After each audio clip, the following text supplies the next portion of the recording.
Michigan Magazine is kept on the road by our many Michigan friends. Thunder Bay Resort, a destination for all seasons with special events and packages. Thunder Bay Resort in Hillman. Cops and Donuts Bakery, downtown Clare, a winning combination. Cops and Donuts. Rose Valley Winery on Beechwood Road in Rose City. See what thousands are raving about, creating a delicious variety of award-winning Michigan wines. Stop by and taste for yourself. The taste of Michigan is yours at Rose Valley Winery.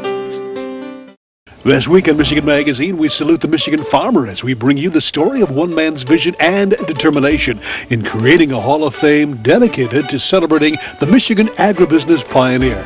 Bill Auckerman of Delton, Michigan, just outside of Kalamazoo, renovated his family farm into the official Michigan Farmers Hall of Fame. Then we bring you suggested proof of the existence of a long-thought extinct Michigan native, the Michigan Cougar. We reach into the Michigan Magazine archives for our interview with Dr. Rusz, expert on the appearance of the big cat in Michigan. Stay tuned, it's all coming up on Michigan Magazine.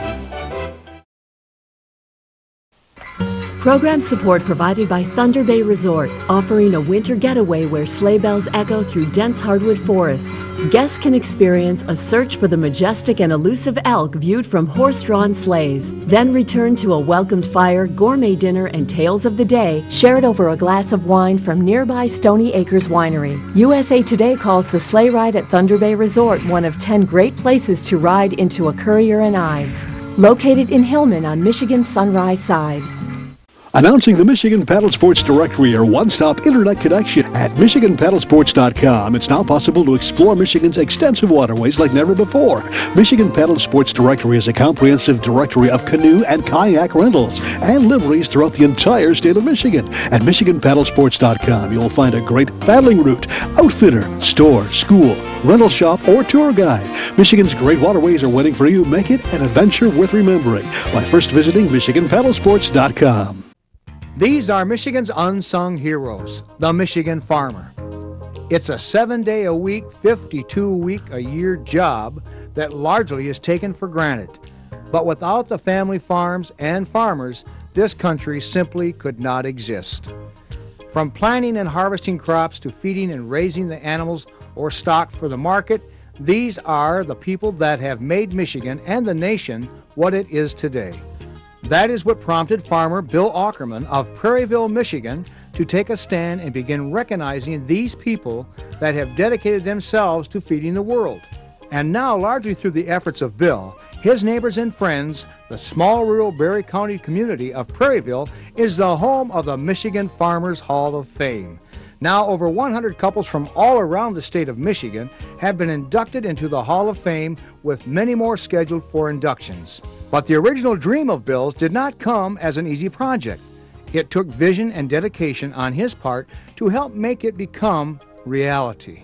As we talked to Bill at the Hall of Fame, he told us how the idea originally came to him and how after a lot of time and effort, the idea blossomed and then began to snowball, assuring the outstanding farmers of our state the recognition they deserve. Well, it was kind of like a dream here a few years back. I was planting corn one day and had the radio on the tractor, and they were talking that morning about who they were going to induct to Football Hall of Fame, you know. Yeah. And it just kind of dawned on me. Here we are out here working 18 hours a day, you know, and milking cows 7 days a week and whatever it is. And I thought, well, why isn't there a Hall of Fame for farmers, you know? These are the people that are the backbone of this country. True. Why haven't they done something for them, you know? And so that's basically how the idea came about. Yeah, and then I did some follow through with it, and then it was on to go from there. So. Okay. So after this, this conception of this idea come to be, why then you did what? You went and seen your state representative, or you called on him and see what you could do about having a Hall of Fame?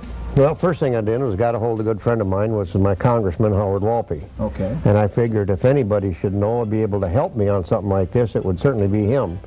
If this was going to be something through Congress, you know, And then I would get involved with it through my state and follow through with this. And so I called him up and had a long talk with him, and then of course he invited me to come to his office and sit down and talk about this idea, which we did.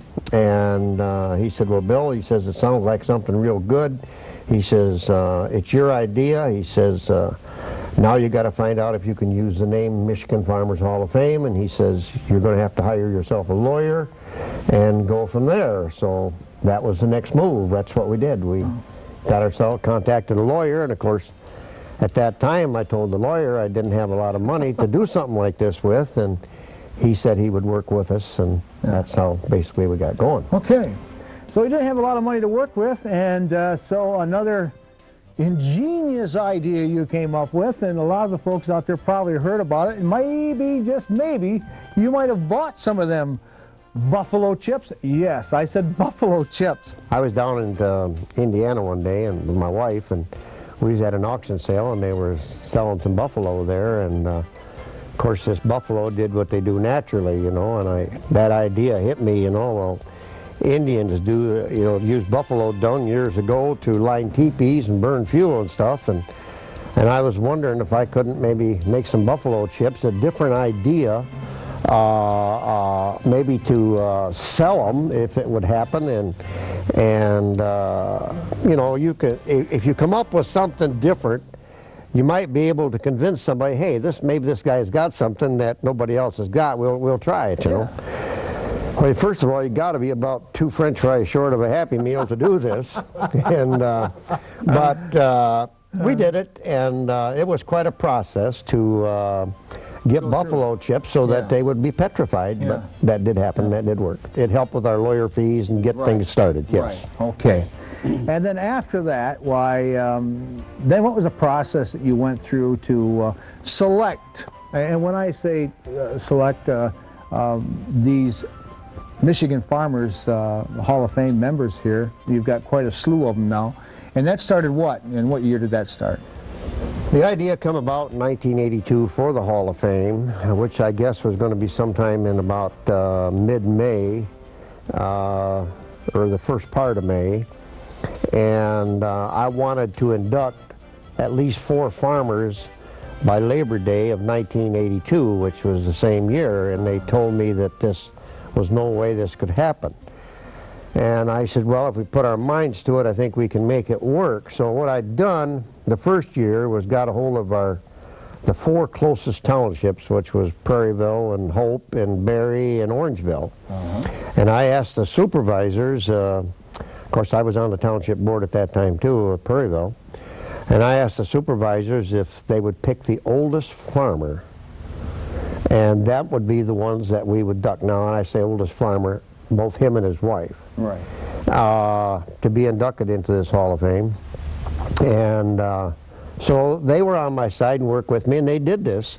And then, of course, I got a hold of my congressman again, which was Howard Walpe, and I got a hold of my state representative, Bob Bender, and state senator, Jack Welborn. And they helped me get certificates and things like this from the state and from Congress to present to these people that were going to be inducted. Now, the bad part about this whole thing is how can you induct somebody into something that you haven't got? There you go. And to make them believe that it can happen. It had to be a lot of faith on the idea and what we were trying to do. And then the people got behind it, and it just snowballed and just kept going, and so it worked out real good. We wanted to build this on our own. We didn't want to have any grants. We didn't want to have to go out and borrow a lot of money to do what we did. And that's why we used the show, what we call Prairieville Old-Fashioned Farm Days. That show was set up to be a community show to help the community and to build and establish this Hall of Fame. And it has done that, and it has been very successful. And then that's why we call it Old-Fashioned Farm Days, because we do have 80 to 90 teams of horses out here doing things. We have steam engines and tractors, and then of course at night we'd like to sit down after a full day of activities, sit down and listen to what we used to, the old fiddle and the guitar, and listen to what old-time country music was all about, you know.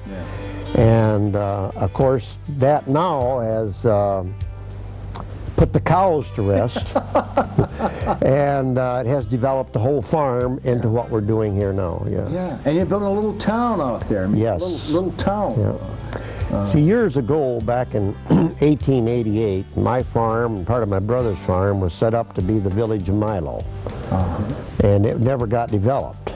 But I have the original plat map at the farm now. Is that right? And so I thought it would be only fair and right to, since this, well, right here where the Hall of Fame is right now is where the old schoolhouse used to be for the village of Milo, right where you're sitting now.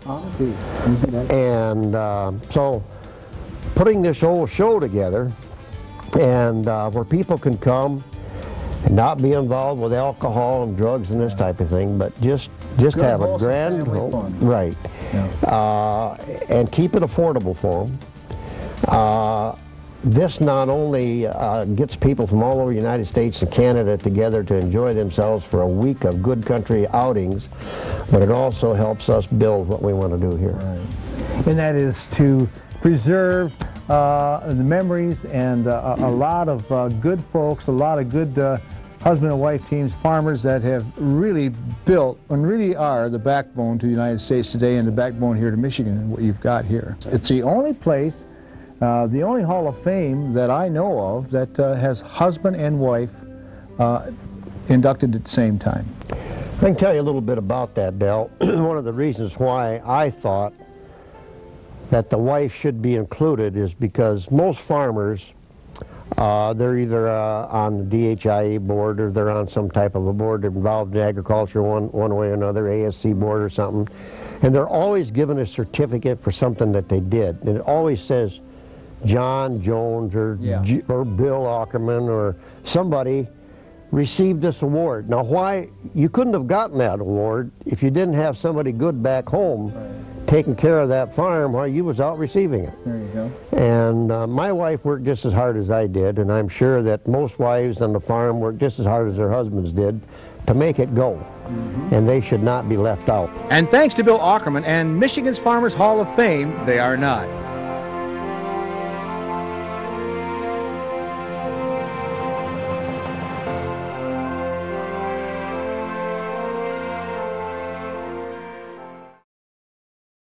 Michigan Magazine is being brought to you in part by Cops and Donuts Bakery, downtown Clare. What began as a crazy idea among 9 police officers to purchase the historic Clare City Bakery quickly became an international phenomenon, carrying on a Michigan tradition with delicious donuts, pies, pastries, breads, original coffee, and more. Plus a full menu at the new adjacent Traffic Stop Diner. Downtown Clare, a winning combination. Cops and Donuts. Experience the beauty, artistry, and taste of northern Michigan. Come to Amish Country Natural Products on Mount Tom Road, north of Mile, just off M33. From arts and crafts to fresh foods and vegetables, all natural, all local, all good. Stop by and get acquainted with Amish Country Natural Products, 1454 North Mount Tom Road, Mile. The Michigan-made rebounding mailbox pole. Never again worry about the winter snowplow taking out your mailbox with this ingenious rebounding pole. Your mailbox takes a hit and keeps coming back year after year. Call now or visit their website, toughmailboxes.com. Remembering good times and great food, Frank and Lisa invite you to Tin Lizzie's in Mile for a blast back to the 50s and 60s when food was made from scratch, including home-ground Angus burgers. A full menu of great food and good memories await you at the new Tin Lizzie's of Mile. Michigan Cougars. They do exist and have been living in Michigan as long as anyone can remember, despite the belief of some that the predator species had been eradicated nearly a century ago, and that current sightings of large cougar-like animals were merely escaped exotic pets.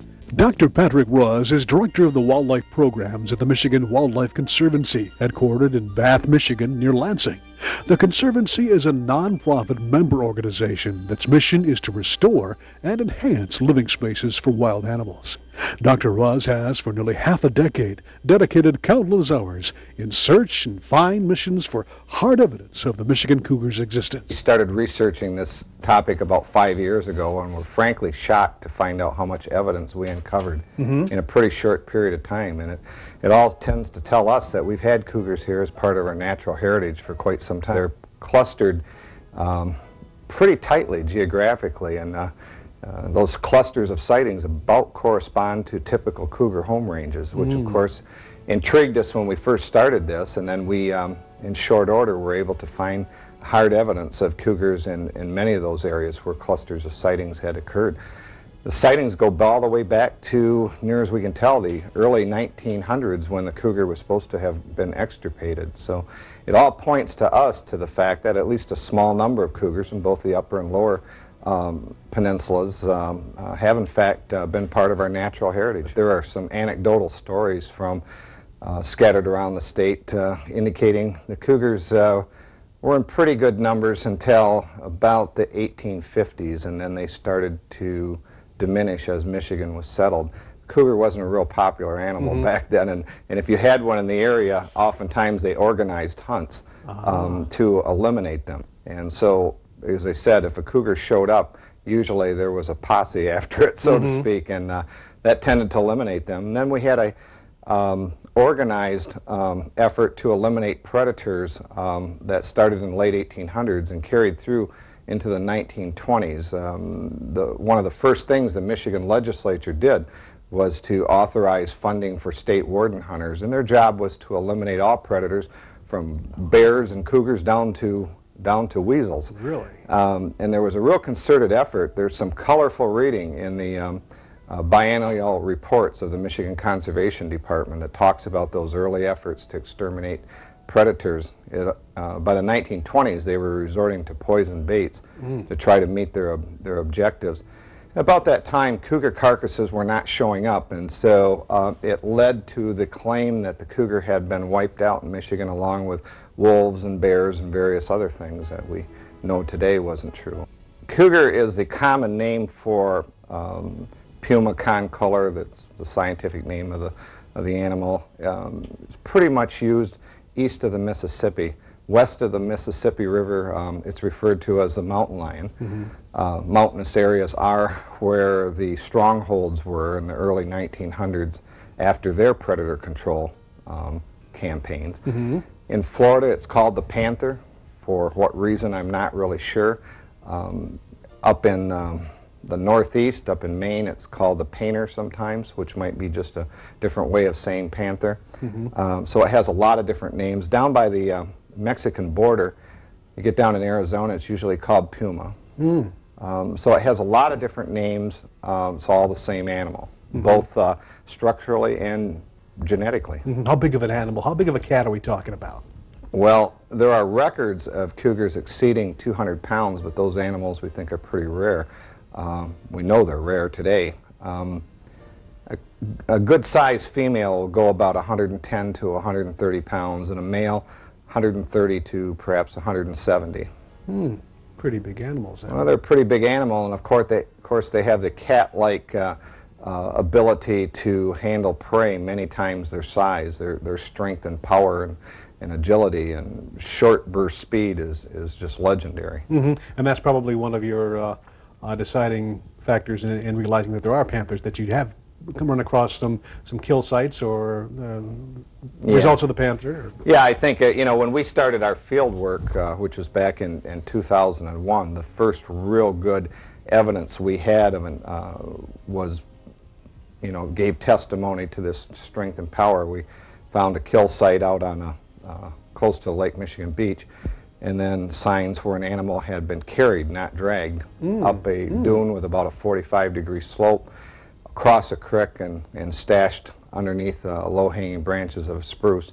Exactly what cougars are supposed to do, and when you looked at that, you saw that, well, no bobcat did this. You know, so yeah, that kind of is something that is evident sometimes in the sign they leave, and sometimes not.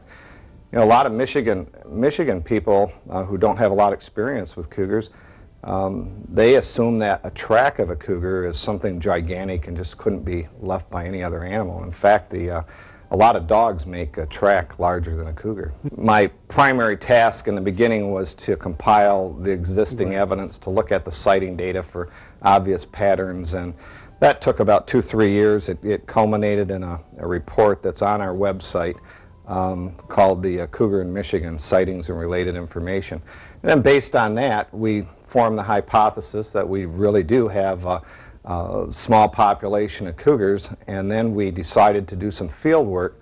And actually, we started out not with the idea that we were going to find cougars, but we thought we'd do a feasibility study that would determine the kind of effort one would need to find large predators reliably in a given area. We thought after 4 or 5 weeks, we would have some information that might be useful to wildlife officials if they planned more extensive studies. And darned if by the second day we didn't have a cougar found, and so we were absolutely shocked. And then, of course, buoyed by that experience, we started to go to other areas, and we found cougar sign with equal ease at many other study areas. Pretty soon we had a batch of them, a dozen or more, and then we had you know, strong evidence that we do in fact have free-ranging cougars running around this state. Right. Well, there you go. That's all the time I've got for this edition of Michigan Magazine. We'll see you here on RFD TV or online at MichiganMagazine.com, thespiritofmichigan.com, YouTube, and of course, MySpace and Facebook. Have a great week. Get out and enjoy Michigan off the beaten path. We'd like to thank all those that help keep Michigan Magazine on the road. Thunder Bay Resort, a destination for all seasons with special events and packages. Cops and Donuts Bakery, downtown Clare, a winning combination. Cops and Donuts. For home medical and healthcare products, visit Rose City Drug at 2640 North M33, just south of Rose City city limits. Rose City Drug has a complete diabetic department, including shoes. Serving Michigan for over 20 years. Rose City Drug, Rose City. Clemick Sales and Service on Mapes Road, west of Mile, your complete recreational vehicle sales and service connection. Visit their beautiful showroom of new and pre-owned ATVs, lawnmowers, power equipment, snowmobiles, utility vehicles, and more. Clemick Sales and Service is also the home of the American-made Victory motorcycle line on display at Clemick's on Mapes Road, Mayo. Borch Healthcare of Rose City and West Branch, skilled nursing and rehabilitation facilities in beautiful northern Michigan. The Rose City facility is a leader in dementia care, specializing in the treatment and care for those with Alzheimer's. For more information or to schedule a tour, call us now.